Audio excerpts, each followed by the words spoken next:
सौरभ रस्तोगी अपनी पत्नी शैली के साथ बरेली के फतेहगंज पश्चिमी थाना क्षेत्र के माली मोहल्ले में रहता था। उसका अपना मकान था जिसके निचले तल पर उनकी सोने चांदी की ज्वेलरी की दुकान थी। ऊपरी तल पर उसका निवास था। सौरभ का नौकर विनोद फतेहगंज से लगभग 2 किलोमीटर दूर खिरका गांव में रहता था। वह काम करके रोजाना अपने घर चला जाता था। 3 मई की सुबह 9 बजे विनोद सौरभ रस्तोगी के घर पहुंचा और सड़क पर खड़े होकर उसने सौरभ को कई आवाज लगाई, लेकिन ऊपर कोई प्रतिक्रिया नहीं हुई। जबकि रोजाना उसकी आवाज सुनते ही सौरभ बाहर झांकता और उसे देखकर दुकान खोलने के लिए चाबियां नीचे फेंक देता। दुकान के बराबर से ही ऊपर जाने के लिए सीढ़ियां थीं, जिसमें आगे की ओर चैनल लगा था और उसके पीछे शटर और चैनल दोनों हमेशा अंदर से बंद रहते थे। शटर को थोड़ा खुला देख विनोद आश्चर्य में पड़ गया, क्योंकि सौरभ अगर सामने की दुकान पर चाय पीने भी जाता था तो शटर लॉक करके जाता था। विनोद ने सौरभ के बारे में पड़ोस में पूछा तो कुछ पता नहीं चला। उसने संदेह वाली बात पड़ोसी को बताई तो उसने ऊपर जाकर देखने को कहा। विनोद पूरा शटर खोलकर सीढ़ियों के रास्ते प्रथम तल से होते हुए जब दूसरे तल पर पहुंचा तो सौरभ को हाथ पैर बंधे हुए पड़े पाया। उसे उस हालत में देखकर ही लग रहा था कि वह जीवित नहीं है। विनोद घबराकर उल्टे पैर वापस लौट आया। नीचे आकर उसने पड़ोसी को पूरी बात बताई। उसकी बात सुनकर जरा सी देर में पास पड़ोस के लोग एकत्र हो गए। पुलिस चौकी पास ही थी। विनोद ने इस मामले की सूचना पुलिस चौकी में दे दी। चौकी से अविलंब थाना फतेहगंज पश्चिमी को सूचना भेज दी गई। 15 मिनट में ही थाने के inspector Devesh Singh police team के साथ घटनास्थल पर पहुंच गए। पुलिस मकान के दूसरे तल पर पहुंची तो घर का सारा सामान बिखरा पड़ा मिला। सौरभ की हत्या कर दी गई थी और उसकी लाश बेड पर पड़ी थी। उसकी कनपटी पर गोली लगने का निशान था, साथ ही गर्दन पर भी घाव था। लग रहा था जैसे गोली कनपटी पर लगने के बाद गर्दन से होती हुई बाहर निकली हो। गर्दन पर किसी तेज धारदार चीज से काटे जाने का भी निशान था और गला कसे जाने के निशान भी साफ नजर आ रहे थे। इसका मतलब हत्यारे सौरभ को किसी भी हालत में जिंदा नहीं छोड़ना चाहते थे। इंस्पेक्टर देवेश सिंह ने घटना की सूचना अपने उच्चाधिकारियों को दे दी। सूचना पाकर कुछ ही देर में बरेली के एसएसपी जे रविंद्र गौड़ और सीओ मीरगंज मनोज कुमार पांड्या भी फिंगरप्रिंट एक्सपर्ट्स की टीम के साथ वहां पहुंच गए। एक्सपर्ट की टीम घटनास्थल से साक्ष्य जुटाने में लग गई। टीम द्वारा अपना काम कर लिए जाने के बाद अधिकारियों ने घटनास्थल का निरीक्षण किया। करीब 20 गज के प्लॉट में बने उस मकान के प्रथम तल पर किचन और बाथरूम के अलावा एक दीवान पड़ा था। यहीं पर सौरभ की दुकान का लॉकर था, जिसमें वह ग्राहकों द्वारा गिरवी रखे जाने वाले गहने और पैसा रखता था। दूसरे तल पर बना कमरा सौरभ का बेडरूम था, जबकि तीसरे व अंतिम तल पर टॉयलेट था। जिस बेडरूम में सौरभ की हत्या की गई थी वह काफी कम जगह में बना था। एक बेड और एक टेबल के अलावा वहां एक अलमारी रखी थी। इतने सामान से ही पूरा कमरा भरा था। कमरे में रखी अलमारी खुली पड़ी थी और उसका सामान बाहर निकला पड़ा था।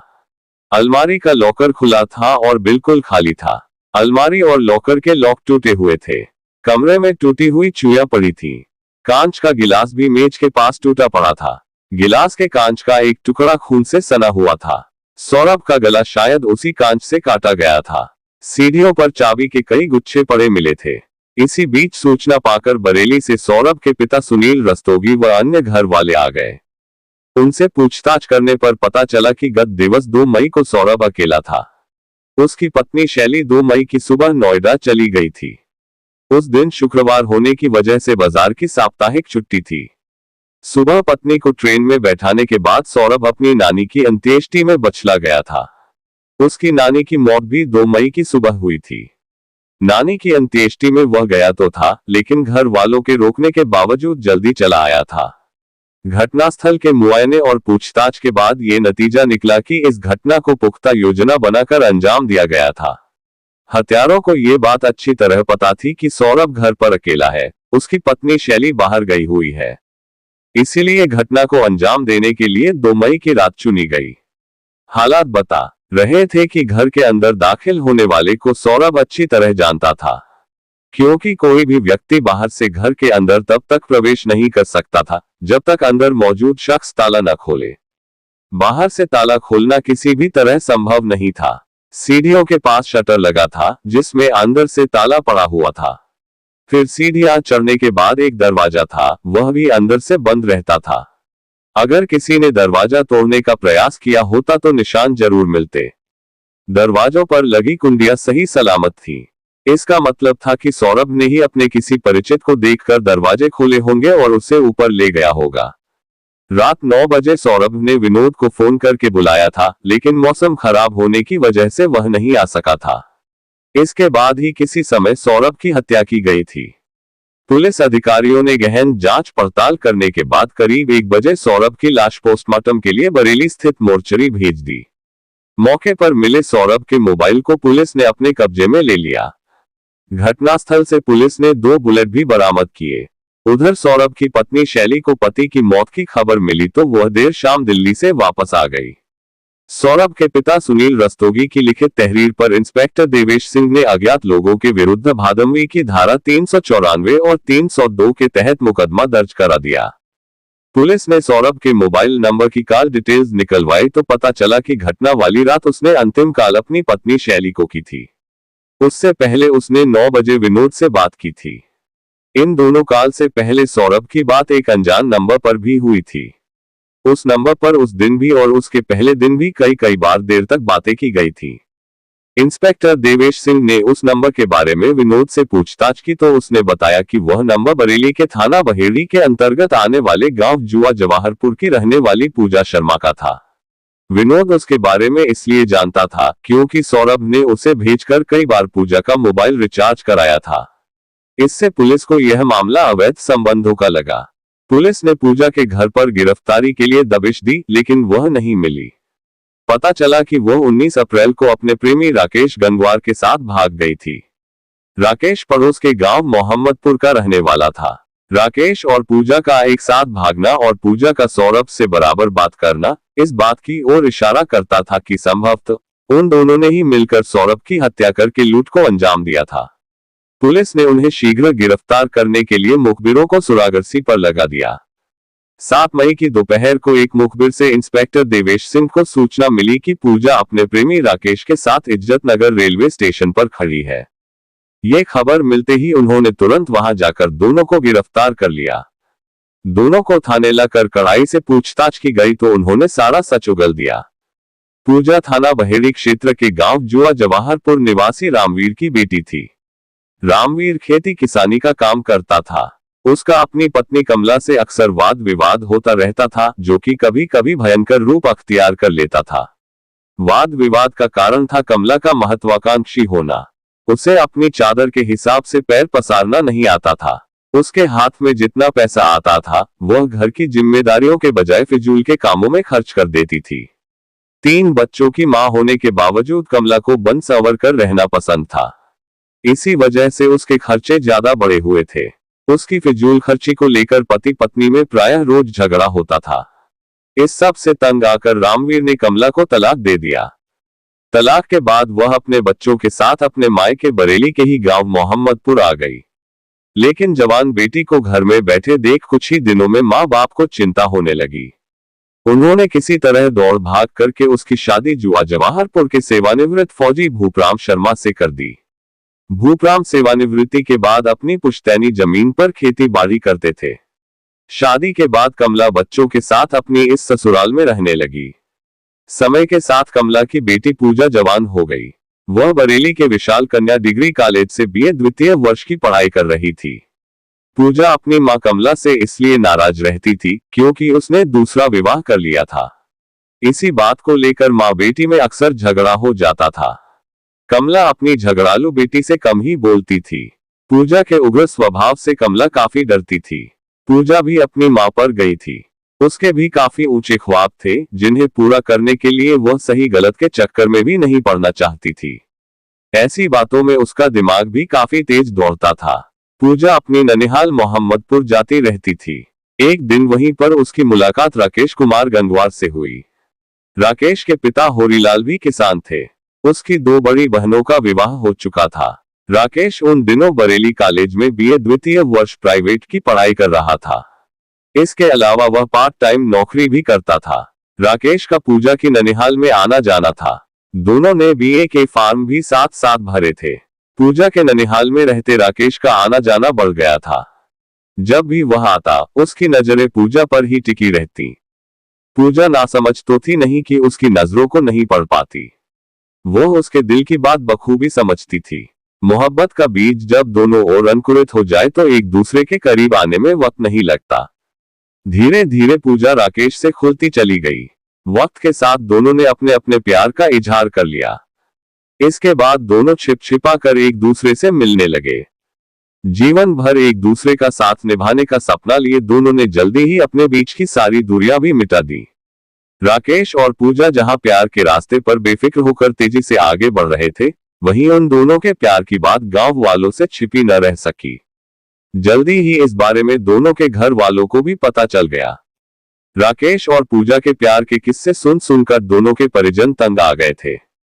इसी के मद्देनजर राकेश के घर वालों ने उसका रिश्ता बरेली के नवाबगंज कस्बे के एक संभ्रांत परिवार में तय कर दिया। वहीं पूजा के पिता भूपराम ने भी बेटी की शादी मीरगंज थाना क्षेत्र के गांव धनेली में पक्की कर दी। इससे पूजा को अपने अरमान और ख्वाब बिखरते नजर आए। वह राकेश पर गांव छोड़कर भागने का दबाव बनाने लगी, लेकिन राकेश इसके लिए तैयार नहीं था। इस पर पूजा ने उसे बलात्कार के आरोप में जेल भिजवाने की धमकी दी तो उसे पूजा की बात माननी पड़ी। 20 अप्रैल 2014 को पूजा की शादी होनी थी, लेकिन उससे पहले ही 19 अप्रैल को वह राकेश के साथ गांव से भाग गई। राकेश पूजा को लेकर अपने मामा ओम प्रकाश के घर जा पहुंचा, जो बरेली के थाना देवरनिया क्षेत्र के गांव जमुनिया में रहते थे। वहीं पर दोनों ने विवाह कर लिया, लेकिन विवाह के बाद की जिंदगी की अच्छी शुरुआत के लिए पैसों की जरूरत थी। पूजा ने इसके लिए पहले से ही एक योजना बना रखी थी। उसने अपनी योजना राकेश को बताई तो उसे पूजा की योजना अच्छी लगी। उसने पूजा से वादा किया कि वह इस योजना में उसका हर तरह से साथ निभाएगा। सुनील रस्तोगी बरेली स्थित फतेहगंज पश्चिमी के माली मोहल्ले में अपने परिवार के साथ रहता था। उसके मकान के निचले तल पर उसकी ज्वेलरी शॉप थी। अच्छी जगह दुकान होने की वजह से ग्राहक भी खूब आते थे। ज्वेलरी बेचने के अलावा सुनील गिरवी गांठ का भी काम करता था। उसके यहाँ आने वाले ग्राहकों की कोई कमी नहीं थी। सुनील के परिवार में उसकी पत्नी सीमा, एक बेटा सौरभ और 2 बेटियां वर्षा और दीपिका थीं। उन्होंने बेटियों के विवाह कर दिए थे। 4 साल पहले सौरभ का विवाह भी बरेली के कस्बा सिरौली के मोहल्ला सीपरी निवासी शैली से हो गया था। उन दिनों सौरभ पिता के साथ दुकान पर बैठता था। 2 साल पहले सौरभ की मां का देहांत हो गया तो कुछ ही महीने बाद सौरभ के पिता सुनील ने दूसरा विवाह करने की ठान ली। इस विवाह का सौरभ व शैली के अलावा अन्य घर वालों ने भी काफी विरोध किया, लेकिन सुनील नहीं माने। उन्होंने अखबारों में विवाह हेतु विज्ञापन दे दिया। जल्द ही मिर्जापुर जनपद से उनके लिए एक विधवा महिला का रिश्ता आ गया। उसका एक बच्चा भी था। तमाम विरोधों के बाद सुनील ने विवाह कर लिया और घर से अलग होकर उस महिला के साथ बरेली शहर स्थित किला थाना क्षेत्र के कूचा मोहल्ले में रहने लगे। पिता के बरेली जाने के बाद दुकान की पूरी जिम्मेदारी सौरभ पर आ गई। कह सकते हैं कि वह दुकान उसी की हो गई। पूजा की दूर के रिश्ते की एक नानी थी, जो सौरभ की दुकान पर अक्सर खरीदारी करने जाती रहती थी। वह चूंकि काफी पुरानी ग्राहक थी, इसलिए सौरभ उसका खास ख्याल रखता था। एक बार पूजा भी अपनी नानी के साथ सौरभ की दुकान पर गई। नानी ने उसका परिचय सौरभ से कराकर कहा कि कभी यह कुछ खरीदने आए तो उसे उचित दाम पर ही ज्वेलरी देना। पहली ही मुलाकात में सौरभ पूजा के दिमाग में चढ़ गया। वह अक्सर उसकी दुकान पर जाने लगी। एक दिन वह शाम के वक्त सौरभ की दुकान पर पहुंची तो वह दुकान बंद कर रहा था। सौरभ उसे ऊपर अपने मकान में ले गया और अपनी पत्नी शैली से मिलवाया। बेडरूम में बिठाकर उसने शैली से अपनी ज्वेलरी पूजा को दिखाने को कहा, जो उसने हाल में ही बनवाई थी। दरअसल सौरभ सोच रहा था कि शैली की ज्वेलरी देखकर शायद पूजा को डिजाइन पसंद आ जाए और वह वैसे ही डिजाइन की ज्वेलरी बनवाने का मन बना ले। शैली एक अजनबी लड़की के सामने अपनी अलमारी खोलकर ज्वेलरी नहीं दिखाना चाहती थी, लेकिन सौरभ के कहने पर उसे बात माननी पड़ी। शैली की ज्वेलरी देखकर पूजा की आंखें चुंधिया गई। ज्वेलरी के वजन और कीमत की सोचकर उसके मन में लालच आ गया। उस दिन पूजा वहां से वापस तो लौट आई, लेकिन उसकी आंखों के सामने वही ज्वेलरी नाचती रही। इसके बाद उसने सौरभ से मुलाकातें बढ़ा दी। मुलाकातें बढ़ी तो दोनों ने एक दूसरे को अपने मोबाइल नंबर दे दिए। इसके बाद दोनों की बातें होने लगी। पूजा को अपनी तरफ खींचता देख सौरभ खुश था। उसका भी मन बहक गया। धीरे धीरे स्थिति यह आ गई कि सौरभ अपने नौकर विनोद को भेजकर पूजा का मोबाइल भी रिचार्ज कराने लगा। राकेश के साथ भागने और शादी करने के बाद जब अच्छी जिंदगी के लिए पैसे की जरूरत महसूस हुई तो पूजा ने राकेश के साथ मिलकर सौरभ को लूटने की योजना बना ली। इसके लिए उसने मर्दों की कमजोरी वाला रास्ता अख्तियार किया। वो सौरभ से खुलकर प्रेम भरी बातें करने लगी। एक साथ तन्हा समय बिताने की बात हुई तो सौरभ ने मौके की तलाश शुरू कर दी। सौरभ की पत्नी शैली की बच्चेदानी पर कुछ चर्बी थी, जिस वजह से गर्भ नहीं ठहर पा रहा था। उसका इलाज नोएडा के नीलकंठ अस्पताल में चल रहा था। डॉक्टर गर्भाशय की चर्बी ऑपरेशन के जरिए हटाने की बात कर रहे थे। शैली को उसी ऑपरेशन के लिए नोएडा जाना था। सौरभ को पूजा से एकांत में मिलने के लिए यह सही मौका लगा। इसके लिए उसे ऐसा इंतजाम करना था कि उसे शैली के साथ न जाना पड़े। इसके लिए उसने काम का बहाना बनाकर शैली को अपने नौकर जंग बहादुर की पत्नी के साथ नोएडा जाने के लिए मना लिया। 25 अप्रैल को शैली के जाने की योजना बन गई। सौरभ ने पूजा को फोन करके उससे घर पर मिलने की बात भी बता दी, लेकिन इन वक्त पर किसी वजह से उस दिन शैली का जाना स्थगित हो गया। इस वजह से उस दिन सौरभ और पूजा नहीं मिल पाए। 2 मई को सुबह सौरभ शैली को नौकर की पत्नी के साथ लेकर बरेली जंक्शन गया और 6:30 बजे दिल्ली जाने वाली आला हजरत एक्सप्रेस से उसे दिल्ली भेज दिया। वहां से उसे नोएडा जाना था। पत्नी को भेजने के बाद सौरभ ने 8 बजे सुबह फोन करके पूजा को मिलने के लिए बुला लिया। उस दिन शुक्रवार था और शुक्रवार को मार्केट की साप्ताहिक छुट्टी रहती थी, इसलिए उस दिन दुकान खोलने की भी मजबूरी नहीं थी। प्रोग्राम के हिसाब से सब कुछ ठीक था, लेकिन तभी सौरभ को नानी की मौत का समाचार मिला। मजबूरी थी, इसलिए न चाहते हुए उसे बेमन से कछला जाना पड़ा, जहां उसकी नानी की अंत्येष्टि होनी थी। वहां पर भी पूजा ने उसे 3-4 बार फोन किया। पूजा से एकांत में मिलने की तमन्ना सौरभ के सिर चढ़कर बोल रही थी। अंत्येष्टि के बाद जब वह जाने लगा तो घर वालों और रिश्तेदारों ने उसे रोकने की काफी कोशिश की, लेकिन वह नहीं रुका। शाम लगभग 6:30 बजे तक वह अपने घर पहुंच गया। उसने घर पहुंचने की खबर पूजा को दे दी। इसके बाद पूजा राकेश के साथ बाइक पर बैठकर सौरभ के घर के लिए चल दी। बाइक राकेश के मामा ओम प्रकाश की थी। रात 8 बजे वह सौरभ के मकान से कुछ दूरी पर उतर गई और सौरभ के घर की तरफ चल दी। राकेश वहीं मार्केट में घूमने लगा।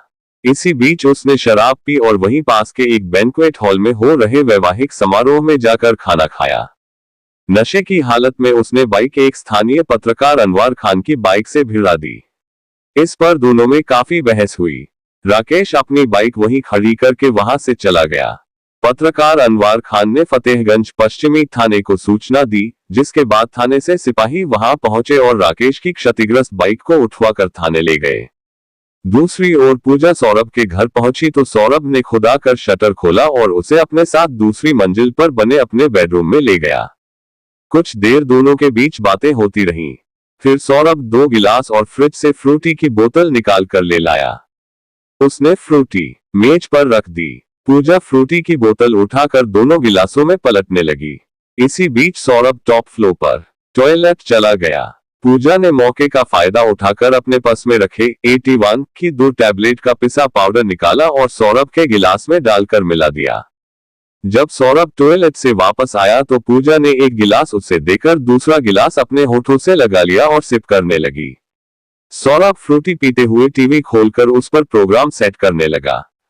करीब 20 मिनट बाद सौरभ बेहोश होकर बेड पर लुढ़क गया। सौरभ के बेहोश होते ही पूजा ने राकेश को फोन करके आने को कह दिया। लगभग 11 बजे राकेश आया तो पूजा उसे शटर उठाकर अंदर ले आई। आने के बाद राकेश सौरभ को होश में लाने की कोशिश करने लगा। वह होश में आया तो राकेश ने 315 बोर का तमंचा तानकर सौरभ को पेट के बल लेटने की हिदायत दी। डरकर सौरभ पेट के बल लेट गया। पूजा ने सौरभ के हाथ पीठ की तरफ लाकर अपने दुपट्टे से बांध दिए। साथ ही उसने सौरभ के पैर भी उसकी शर्ट से बांध दिए। इसके बाद राकेश ने अलमारी की चाबी मांगी तो सौरभ ने देने से इनकार कर दिया। इस पर राकेश ने उसे डराने के लिए तमंचे से एक हवाई फायर किया। उसने एक बार फिर चाबी मांगी, लेकिन सौरभ ने चाबी देने से फिर मना कर दिया। इस पर राकेश को गुस्सा आ गया और उसने सौरभ की कनपटी पर तमंचे की नाल रखकर गोली मार दी, जो कि गर्दन के पार होते हुए बाहर निकल गई। सौरभ ने उठने की कोशिश की, लेकिन हाथ पैर बंधे होने के कारण वह गिर पड़ा, जिससे मेज पर रखा फ्रूटी का गिलास टूट गया। उसी गिलास के टूटे कांच से राकेश ने सौरभ की गर्दन काटी। उसके बाद उसने बेल्ट से उसका गला कस दिया, जिससे सौरभ की मौत हो गई। सौरभ को मौत के घाट उतार कर राकेश और पूजा ने अलमारी का लॉक तोड़ा और उसके अंदर बनी छोटी तिजोरी का लॉक भी तोड़कर उसमें रखी 650 ग्राम ज्वेलरी और लगभग 4000 रुपए निकाल लिए। ये सब करते करते रात का 1 बज गया था। काम हो गया तो दोनों वहां से निकल आए। राकेश ने बाहर आकर अपनी बाइक ढूंढी, लेकिन बाइक नहीं मिली। बाइक सिपाही थाने ले गए थे। राकेश ने बैंक्वेट हॉल के बाहर खड़ी एक बाइक में अपनी चाबी लगाई तो वह स्टार्ट हो गई। उसी बाइक पर बैठकर दोनों वहां से निकल गए। राकेश के बहन बहनोई बरेली के भोजीपुरा थाने के चौपाटा गांव में रहते थे। राकेश पूजा को साथ लेकर रात 3 बजे अपनी बहन के घर पहुंच गया। 2 दिन दोनों वहीं रुके। इसी बीच राकेश ने अपने घर जाकर लूटी गई ज्वेलरी और रुपए भैंसों के बारे में चारा रखने वाली नांद के नीचे जमीन में छिपा दिए। लूट का माल ठिकाने लगाकर वह अपनी बहन के घर आ गया। फिर 5 मई को दोनों नैनीताल चले गए। 7 मई को दोनों वापस बरेली आए। इज्जतनगर रेलवे स्टेशन से वे बाहर आकर खड़े ही हुए थे कि फतेहगंज पश्चिमी थाने के इंस्पेक्टर देवेश सिंह ने अपनी पुलिस टीम के साथ वहां पहुंचकर उन्हें गिरफ्तार कर लिया। पुलिस ने राकेश की निशानदेही पर चुराई गई 650 ग्राम ज्वेलरी और 4000 रुपए भी बरामद कर लिए। हत्या में प्रयुक्त बाइक पुलिस पहले ही बरामद कर चुकी थी। आवश्यक लिखा पढ़ी के बाद दोनों को सीजेएम की अदालत में पेश करने के बाद जेल भेज दिया गया। पूजा और राकेश गंगवार एक दूसरे को प्यार करते थे, ये गलत नहीं था। दोनों ने घर से भागकर शादी कर ली, इसे भी गलत नहीं कहा जा सकता। लेकिन अपने प्यार को मंजिल देने के लिए जब वे गुनाह के रास्ते पर उतर गए तो अंजाम बुरा ही होना था। इसलिए आप भी सावधान रहें और ज्यादा जगह मुंह मारने की न सोचे, वरना अंजाम ले कुछ भी हो सकता है।